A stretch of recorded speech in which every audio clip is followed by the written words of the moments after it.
to lie, won't stop to lie, can't stop to lie, won't stop to lie, can't stop to lie, won't stop to lie, ain't no Chico, just be smooth. We are here with another episode, another good one with somebody in the hot seat at Tech Don't Sleep Podcast. It's your boy Bill McCleskey in the building, and we got my good buddy here, Josh Minton, with Nashville Connect and your business, HQ Insurance. HQ Insurance headquarters. You know it. All right, I love it, man. And you know, fun fact: Josh and I went to the same high school at different times. The greatest high school on earth in Nashville, Tennessee. Human Fall. Without a doubt. Oh yeah. Human Fall Academic High School. So, Josh, man, thanks for coming in, man. Yeah, thank you, man. It's great to see you. Yeah, man. Hey, listen, I've always admired y'all's work, especially with Nashville Connect and what you guys are doing. And I really want to talk about in this episode how entrepreneurs and business professionals can use networking as a tool to grow their business, what you've done, how you've used networking for your own personal business. And then really, I'd like to hear some success stories too, man, in terms of networking that you heard of in the group or you personally. But let's back up and talk about HQ, right? Okay, yeah. Because this is your business, right? Well, no, I'm an independent contractor with HQ. Yeah, okay. Yeah. And so tell us how you got into insurance, like kind of where you came from or actually just coming from Hume Fog. Like, where did you go to school and so forth? Yeah, well, so I went to MTSU, graduated there with a physical education degree, got out, didn't really know what I was going to do. Degree, man? Exactly, yeah. Okay. What were you thinking about doing with that? I was actually, the dream at one point was to go teach phys ed at Hume Fog. Like, that would be the idea. Yeah. But then I got a job offer right before I got out of school that was going to start paying more right off the bat. So I was like, well, let's just jump into that. Yep. Did a few things, was actually a Hertz rental car branch manager for a long time. Okay. And then finally got into insurance. Liberty Mutual recruited me a few times. Okay. And said no. Finally, it's like, I need a change. I need something new. Yeah. Got into it. Loved insurance ever since. Wow. Just the freedom that it allows you to do. I was in a lot of retail sales positions before where you had to be there because the store was open or that. And so insurance, being able to go out and find your own business. Yeah. If it's a slow day, I can go make it happen myself, things like that. So how'd you make the transition mentally? Because if you're working for Hertz or retail, you got a base salary, you got all this stuff, and then you go to insurance, which was full commission, right? Well, not at the time. So Liberty Mutual had an awesome training program when I started there. So you had a base for a little while you're learning everything, getting your feet wet, and then the commission started. And then when I left Liberty to go to HQ, it was all commission. So I had a little bit of an easier transition than most. So that helped out quite a bit. How long was the kind of the base period or ramping up period? So the base period, so it's a 6-month training period where they're giving you a decent base, and then every couple months after you start selling, it lowers a little bit more until it bottoms out at the like year 4, something like that. Okay, gotcha. It's not terrible. Oh, that's different, man. Yeah. So when I graduated from college, I got an insurance job. Oh, okay. So I got my life and health license. And I started working for a broker out in Hendersonville, Tennessee, and it was full commission from the jump, man. Tough. So it was like, I was actually just thinking back on the feedback that I got, like from my friends, and they were getting these jobs at a bank and so forth, and working in the financial industry, and they're like, "Man, I got a base." I was like, "Am I doing the wrong thing?" But it turned out to be great because I learned how to sell. I learned how to prospect and set appointments and present and solve problems. And so it was a great training ground for me. Oh yeah. I tell anybody that gets into sales early on is like really focus on how to manage, organize, and grow at the same time, because the organization keeps everything moving, especially when you're prospecting and things like that. Good point. Yeah. So how long have you been with HQ? So I've been there a little over 4 years now. Okay. Left Liberty Mutual after 3.5 years because I wanted to be a broker. I wanted to work with multiple carriers.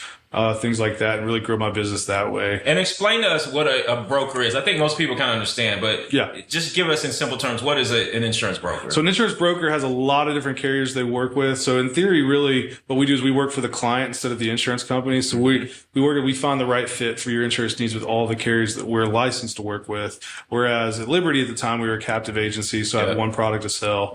So it's if Liberty worked, it worked. If it didn't, it didn't. Now I've got a bunch of different options to work with. So, and I love that, man. And I had that experience when I first got in insurance too. I was working for a broker. They represented multiple carriers, and that's what we do at MyTech as well. We just do it in telecom and internet service. We represent all the major carriers. so that we can find the right fit or solution for a customer. When you stop being the sales rep and you become a consultant and it's like, hey, this is the best fit for what you got going on here. Yeah. And I think it just makes sense for everybody. Yeah, definitely. And so do you own your book of business? So we have investment schedule after a certain amount of time. I do. Okay. So yeah, I do. At Liberty, I wouldn't have. So that was another big plus to get into being a broker. Things like that. Well, they paid you that salary. So exactly. yeah. And like, we need that back. Yeah, exactly. Yeah, definitely. So you've been with HQ for 4 years. So at what point did you and some of your associates decide, hey, let's build Connect Nashville, which is this, networking, in my opinion, very productive networking movement, right? An initiative here in Middle Tennessee. And the reason I ask this is because Nashville was already a big networking town. We already had a lot of networking groups that were either free or paid. You got the BNIs and all this stuff. So what in your mind triggered you to say, hey, let's start something else? Well, it really all started from when I was at Liberty Mutual. I had an opportunity to get into a BNI and I didn't get it. And nobody did anything wrong, but I felt like they were like, well, we can't work with you. Sorry. I was like, well, that's kind of weird. Like, I want to, what do I do? And so tried a bunch of different other networking opportunities. Didn't really seem to be a good fit. And I met Tony Bostic, who's another one of our founders. And one day we were just talking like, what's working for you? Anything, that kind of thing. And so we said, let's just start our own. Let's just have our own meeting. And if it's just you and me for a long time, then we'll get to know each other really well. And if it's not, if it grows, then even better. Yeah. And so we had that one meeting on Wednesdays in Brentwood for probably about a year.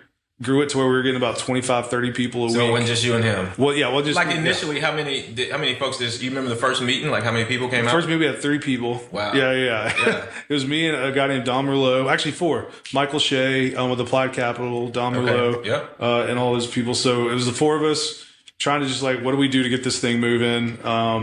And it's just kind of trying to do word of mouth, get people there. Luckily, we were super happy. We got 7 people at a meeting one week. It was kind of a win for us. But then somebody gave us the idea to start a Facebook group. And that was when we started getting 20, 25 people at our meeting every week. And then somebody has to start another meeting in Spring Hill. So we started another one in Spring Hill. It just kind of snowballed from there. Yeah. So that's crazy. So now you have meetings in how many different markets? 6 different markets. We're about to open our 7th, and then we also have a virtual meeting. Yeah. So in the website for Connect Nashville is what? It's connectnashvillebusinessnetworking.com. Okay. Yeah. And so on there you can see the different meeting locations and times and all that good stuff. Exactly. Under the events on the events page. And what I really like, and you mentioned this before, just being organized, right? In terms of a sales professional, but it's like you guys have these procedures that you follow at each meeting and kind of make sure. And, I've been a member of BNI chapters before, and they're very structured. So explain to us the difference between maybe a BNI meeting and Nashville Connect. Yeah. Well, so a BNI meeting, obviously it's a single seat. Once an insurance agent's in the meeting, another insurance agent can't join. Yeah. Connect meetings are open networking. Anybody can show up at any time. There's not an attendance policy, nothing like that. So we try to make it really loose, casual, and fun. And really bring people together. So our structure goes, we go around the group. Everybody gives us 60 seconds who they are, what they do.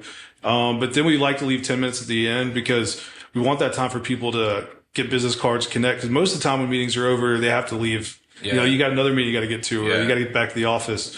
So I think that's one of the difference with us is once everybody's kind of done their pitch, we like to leave time for people to connect and set some one-to-ones, things like some that. Intentional networking. But then the big difference is we go to our Facebook group, we give everybody's referral ask. We make a post for every meeting, tag the person next to their referral ask to try to generate more business, more contacts from our community that's not at the meeting. And so y'all's Facebook group has how many members? We're about to hit 12,000 members. 12,000 members. Oh yeah. Right. and y'all created that group, what? 2018. So about 4 years ago. Yeah. And so that is powerful because imagine, being at a meeting, 25 people or so, and maybe those 25 people heard your pitch. And if they want to connect, you set a one-to-one. But normally, you just leave that meeting and you had exposure to those 25 people and you hope that they go out and remember you and, refer an opportunity. And you do the same. But if you post, and the moderator of the meeting, by the way, is taking notes. Mm-hmm. So you're posting in the Facebook group for that particular meeting, the ask, tagging that person, and you got exposure to almost 12,000 people. Exactly. So I think that's a big reason when, like, some of our meetings, like, if you have a light one on a holiday weekend or something like that, there's, maybe 10, 15 people there. Yep. It's still beneficial because we're still promoting you in front of the entire community. So, and we see a lot of people that read through the referral ask when they're not at the meeting, get into the comments, hey, I'd really like to talk to you about this, whatever. And a lot of business that gets passed through the Facebook group by itself. Yeah. So what do you think the difference is between you guys and some other networking groups that have not grown like your organization has grown? Like, what's the distinction, you think? I think it really is just the social media aspect of what we're doing. Really? Okay. Especially when the pandemic hit, it was one of the, instead of shutting all our meetings down, we took everything virtual, really tried to utilize the Facebook group and LinkedIn to really promote everything and go from there. But just being able to promote it in a casual but fun way has really helped us, I think, keep it growing and keep the fun with it as well. So how many of you guys started? So we had 4 people that started it. Okay. And then a couple got out of the industries, moved away. And so now we have 3 of us that are owners of Connect Nashville. Okay. Yeah. And so is it once a month or once a quarter you do the happy hour? Usually about once every 4 to 6 weeks, and depending on location and if we can get people, get things booked. I haven't been to a happy hour that you guys have put on yet, but I've seen the pictures. Yeah. They're they are happy. And they're well attended, Yeah. And so that's pretty cool. And so to mention about Connect Nashville, it's free to come to any meeting. Free, so it doesn't cost you anything. Yeah. And so for your business, for HQ Insurance or you as an independent insurance broker, how has this helped your business? And I'm not just talking about networking, but I'm talking about you being almost not the face, but you being a founder, one of the co-founders of this organization and being one of the resources or go-to people. How has this impacted your business? So, I was looking at just generally how it's impacted closed business and moving forward and growth in my book. And to go to that point, I would say probably 60, 70% of my business comes from connections from Connect Nashville, if not directly from Connect Nashville. Yep. But the bigger thing is when I go to meetings, people have told me they've either seen my face before or seen me. So there's that mentality, you've already broken down a barrier because they see me involved in this community before we even meet. Definitely. And it helps us be able to connect a lot better. And quicker. No, that's good. And I noticed too, online, are you still doing the videos, man? Yes. What's it called? The Boring Insurance Guy? Advice from your boring neighborhood insurance agent. Yeah. So how often are you doing the videos? So last year I did a bunch of them. I did one about once a month. I got to repackage now and get some more going, but I posted another one today in the Facebook group. But they're fun. They're a lot of fun. And it kind of gets a message across with but making insurance kind of funny, I guess, which is hard to do. So, exactly. So how did that come about? Is that your idea? Yeah. Well, so it was kind of my idea. So I remember talking, so I need to market myself differently. All insurance agents market themselves the same way. Similarly, let's put it that way. And I was like, what can I do? Insurance is boring. Nobody wants to talk about it. I want to go, what if I'm just really boring? Yeah. And lean really hard into it. And I met a good friend of mine, Gina. She helped me kind of put this whole idea together around 30-second videos, monotone, look super awkward, and tell stories, but really funny. There's one video about having coverage for your car, if a tree were to fall on it. Yeah. And she's in the background waving a stick over the car, and you can see the stick, and it's you're painting a picture, but it's a fun picture. So it's memorable. That's great, man. I mean, when you talk about marketing and just, getting in people's brains so they can remember you and things like that. Because if you look at the big guys, these huge, insurance companies, and I remember watching the NBA playoffs, for example, and you see the State Farms come on there, or, college football, all states big. And they have these unique, plots or conflicts or just things that make you laugh and things that make you remember them. So, I mean, I thought that was pretty cool and unique, which is why I started the Grind Includes Friday. It was something that I was passionate about in terms of sales and really getting after it. But a lot of people say, hey, I'm doing business with you because I saw your video. But it just separates you from, like you said, everybody else. It's it creates that barrier to entry, makes it a little bit easier. Yeah. But then also like it's memorable. Yeah. I mean, your Facebook, I've seen tons of your Facebook videos, stuff through the Grind Includes Friday. I love it. And it's like, I remember it. Yeah. You know? Yeah. Yeah, definitely. So are you going to grow that, like that video series or? Thinking about it. Yeah. I've actually been talking. You got t-shirts, man. Yeah, we do. Actually, I almost wore it today, but I was like, maybe I'll put a button down on or something. But yeah, I've got t-shirts now. A good friend of mine was doing a presentation in a meeting. He's like, and he's an apparel guy. Yeah. He's like, do you mind if I make t-shirts for you? I was like, nice. Yes, please. Yeah. That's awesome. Yeah. So I don't know if I'm going to go more in like the having apparel for myself or anything like that, but I definitely want to keep a Shopify store. Yeah. Sell hats and mugs and all that stuff. But I definitely want to do more of the videos because they're a lot of fun. And I think my next step is going to be getting like business partners involved, you know, like if I've got a realtor that has got something an idea they want to do, or, a mortgage lender, things like that, but help really promote the people in the Connect Nashville community by using the videos as well, with also promoting the business. Yeah. So where are you, like, where do you see you taking your career in the next 5 to 10 years? Do you say in your mind, hey, you know, I'm an insurance broker and I'm just going to build my book of business and maybe sell it or, you know, whatever. In your mind, how do you see the progression? So my next steps would really be to build my book of business enough to where I can hire an assistant, really, so that we can kind of take things to that next level, things moving. And then I can keep really with the networking, that network mentality, being the face of the business and just kind of growing the book that way. Yeah. Haven't really thought much past like 10, 15 years into a book yet on, do I want to sell and do something else?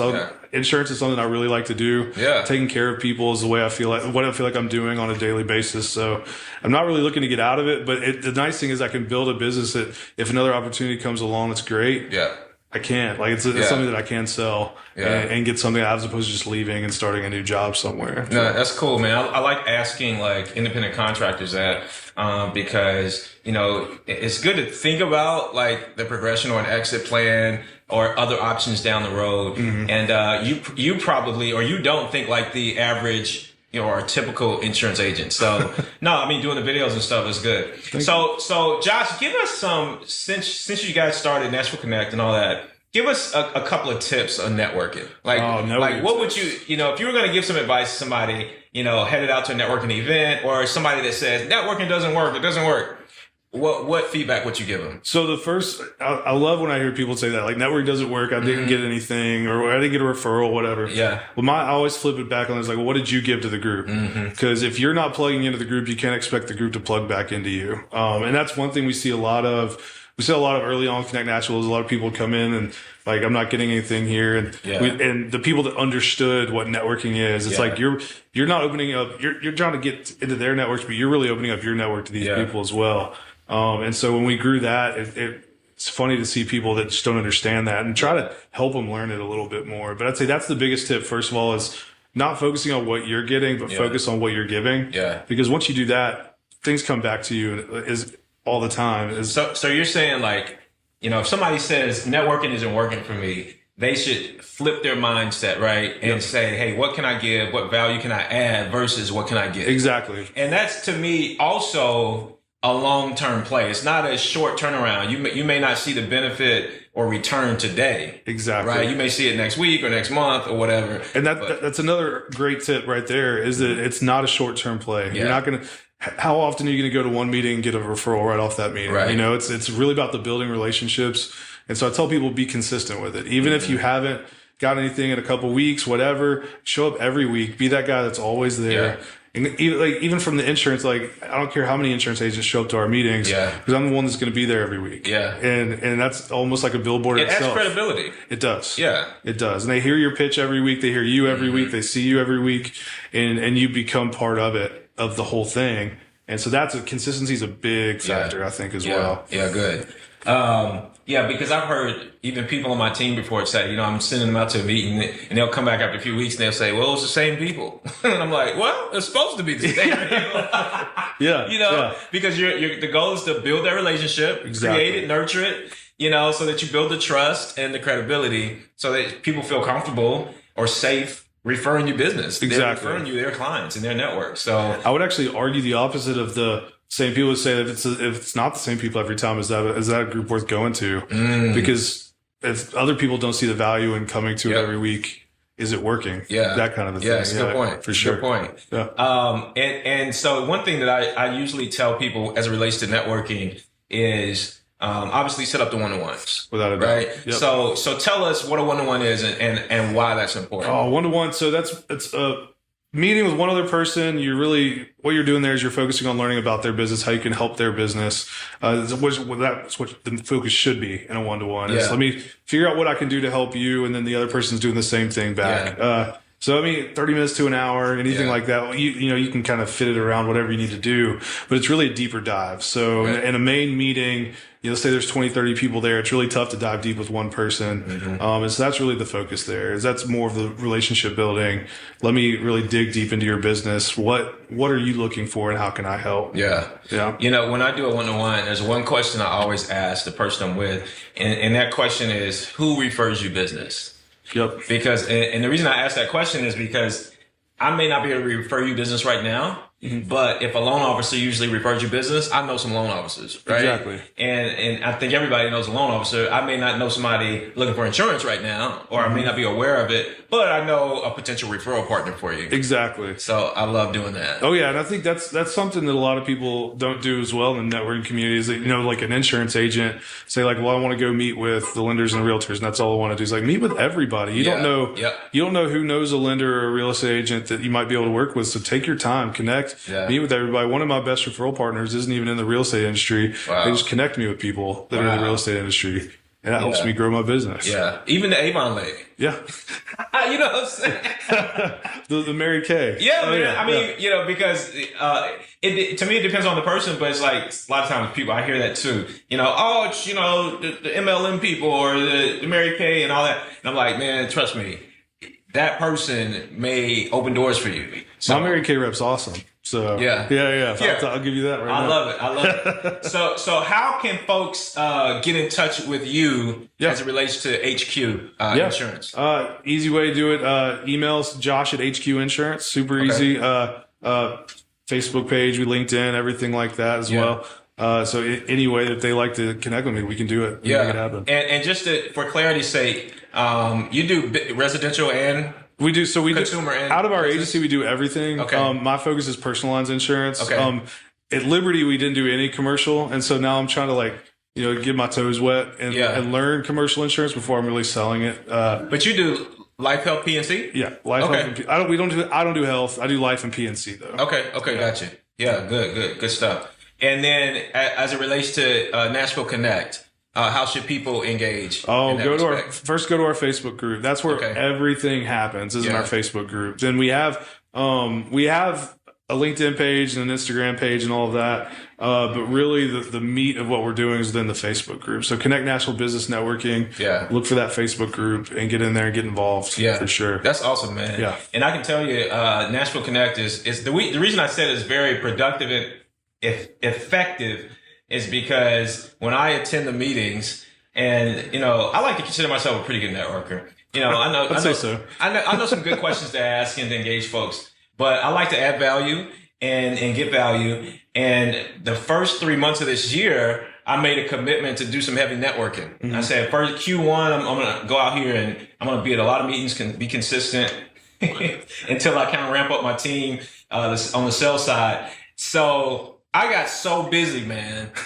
I'm telling you, I had to drop because it was just crazy. And I met new referral partners and we were getting new deals in and it was just ridiculous. But I got to say that group, the reason I think it's growing like crazy is because it's effective for a lot of people, and so you're not only providing, that resource for people, but you kind of educating them too.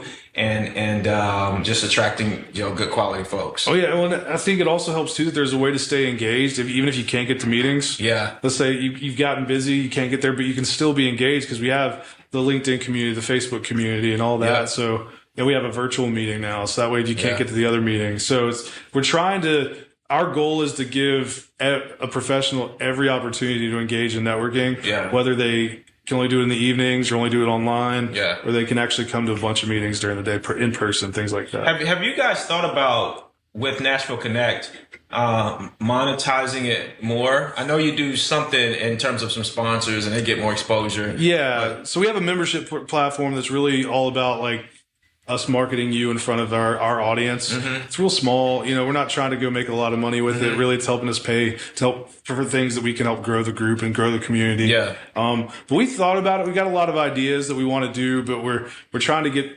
step by step. We don't want to try to move too fast, and then because we all three of us have full-time jobs. Yeah. All of our meeting facilitators have full-time jobs, so we don't want to put too much on one person. Yeah. And so we're just step by step. But I wouldn't mind seeing something like a franchising it out to other cities, things like that at some point. That's exactly what I was thinking about. Yeah. Well, the reason I thought about that is because I went to where was I? I was in Texas. I went to Austin, Texas. And I was with a buddy of mine. I went there. They had a conference, and I was like, I'm going, and I'm just going to do some networking, right? Okay. So I'm looking online. I'm looking for networking groups, whatever. So I end up connecting with a few networking groups, and I mean that the culture is so different. Really? And so there was one group there, and so I went to a meeting, and it was like 5 people. And, we're doing our thing, we're connecting, and then a guy in the meeting says, hey, man, I'm about to go to this other networking event. There's going to be like 50 people there. I was like, I'm going with you. Yeah. Right? So I ride over there with him to the meeting. It's packed. Everybody's going around doing their pitches. I'm like, yo, it's great. It's a great meeting. At the end of the meeting, this guy stands up and he talks about why he started the group and then how much it cost. It's not a B&I meeting. Oh, wow. Okay. They created a multi-level marketing company for networking groups. Really? And it cost $2,500. A year or like? It's just a one-time fee. Oh, okay. and I was like, wow.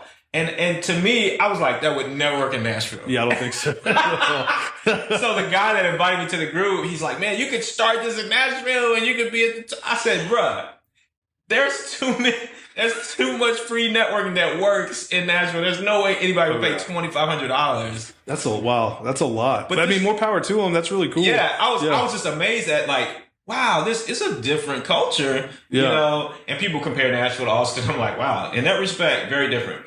But before we close out, man, I want to ask you about some success stories, right? Yeah. So, what are some like huge success stories you've heard as a result of Nashville? Yeah, I know one that comes to mind was coming early on. Was a loan officer. He moved to Nashville, started coming to the Connect Nashville meetings fairly quickly after he moved here. Didn't know anybody, and within less than a year, I think he was so busy he couldn't even come to the meetings anymore. Yeah. Like wow. he knew how to network, he knew how to engage, and moving forward in that regard. We have a real close friend of mine. She just left the healthcare field, became a real estate agent, and she's hitting it hard and getting things moving and starting to get more traction there too. So I think the one nice thing about the Connect Nashville community is it's a bunch of people that are looking to connect and they want to help each other. Yep. And so we see a lot of success stories through that and people getting to the point where it was almost like a high school graduation. Like all of a sudden, like now you're so busy you can't be out networking as much as you used to. And so I think that's a big success story. We see people kind of fall off. We don't see them anymore because they're that busy. Yeah. And we see it a lot. That's awesome, dude. Yeah. It works. Networking works if you work it properly. You've got to put the effort in 100%. Yeah. It's not going to fall in your lap. So I even thought about writing a book about that, about networking. I have too a couple times. I mean, you should, man. You should. I guess that's another way to monetize what you guys are doing. Yeah. But hey, man, thanks for coming in, man. I think like this information will be super helpful for folks who are in business, solopreneurs, entrepreneurs, people, aspiring entrepreneurs, and just business professionals in general, man. Yeah. So appreciate the feedback and proud of the work that you guys are doing. Thank you. I'm actually starting a new sales rep in a few weeks, and I'm like, dude, I already got you lined up. There we go. Right? Yeah. And I'm going to show you exactly what to do when you go to these meetings. Love it. Yeah. But anything guys, I can do to help, let me know. Yeah, no doubt. Appreciate you. Thank you so much for tuning in to TechDontSleep Podcast. Again, Connect with Josh Minton at HQ Insurance, and make sure if you're in Middle Tennessee, you go to Nashville Connect website or the Facebook page to connect there and get involved. Thank you to our sponsors. I'm looking at a black screen, by the way. Thank you to our sponsors. Thank you, Sierra. Thank you to Sierra behind the camera. But thank you to our sponsors, Comcast Business, Aircall, and Spectrum VoIP for sponsoring the podcast this quarter, and our Q2 event that actually happened last night, June 29th, at the Entrepreneur Center. So we had a great time. So thanks to all you guys who came out.